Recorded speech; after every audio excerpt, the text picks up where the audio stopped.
It's Inside Georgia Real Estate with Deborah Morton. She knows everything about Georgia real estate, and this show is designed for you to call in 404-872-0750, 1-800-WSB-TALK. Call in with all your real estate questions.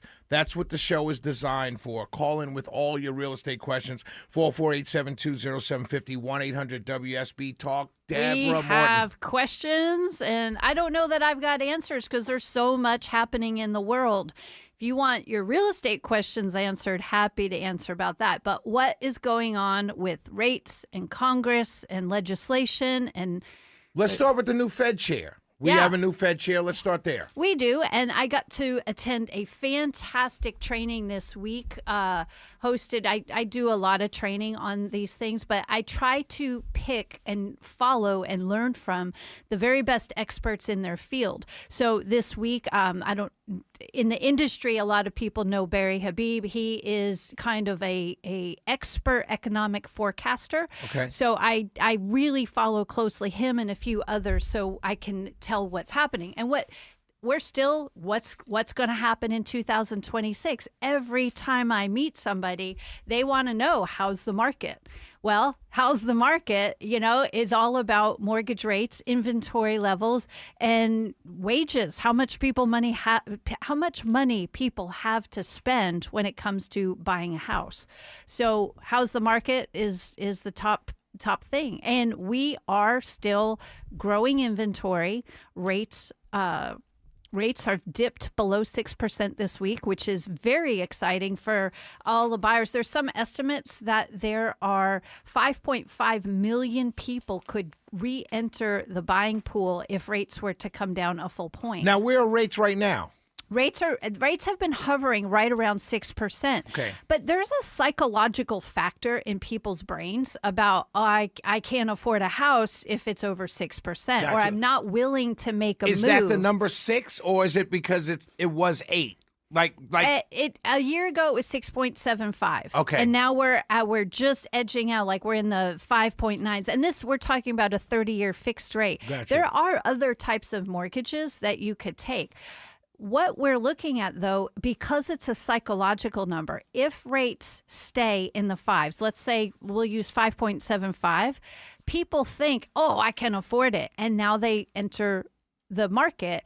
We are going to see more demand. That could cause housing prices to increase again, where they are very flat and stable right now because there's a sellers are sitting waiting for somebody to write an offer on their home. Right. So if we have more buyers enter the market, that's a fine line we walk all the time. It's a teeter-totter, and we watch it all the time. So people think that there's a big difference in their monthly payment, and there is. I'm not ignorant to the pain people are feeling with their monthly payments, but $100 here or there, like, you can refinance in the future. And housing prices right now are very stable, and there are deals to be had. So a buyer would be very smart to enter the market today before rates come down further, and the Fed chair has changed. It's a very interesting Fed group who'll be voting on whether we reduce rates or not. Right. There is a lot of balance in the marketplace because the Fed doesn't set mortgage rates. Right, you say it's that all the based time, on the right. Treasury bill, and we watch how that goes. But we're kind of coming into a perfect storm where we have inventory, rates are stabilized, and it's balanced in favor of buyers today. It could tip the other way back to sellers, but overall, let me give some good news. Overall, the market is stable, and somebody who needs to sell or buy a home, it is very predictable right now. It's very easy for me to predict what's going to happen. So explain that, what you mean by that. It's very predictable. There are no crazy fluctuations happening. Understood. Now, Okay. world, we know Right. things flare up in the world. Right. And if I.e. Saturday, Mary Ryan's going to cover it for us in a couple minutes. Right. So things happen in the world that are not predictable, but if I can look at inventory levels right now and buyer demand, and I can easily predict how long a house is going to take to sell, and it is taking longer. I can easily predict what a buyer is going to offer on a seller's property based on what it is, because it's all data driven. Understood. Which brings us to the technology changes. Right. So what's happening is we have all this AI input into the real estate world now, and AI is doing the predictions that an expert like me can do. Now, is it perfect? Not yet. But who knows over the next couple of years how that. But when you talk about the data is heating up, explain to the listener, to the audience, what you mean by data. What do you mean by that? Well, there's all kinds of data points. So what I'm talking about, there is a battle going on right now for ownership over consumer data. And think about all of us who we scroll Zillow, Realtor, Homes.com. We're online looking, but we're also shopping for shoes and cars and all kinds of things. So all of the cookies, all of the data collection that has been going on for years now is put into databases, and it's predictive analytics that is what they're fighting over.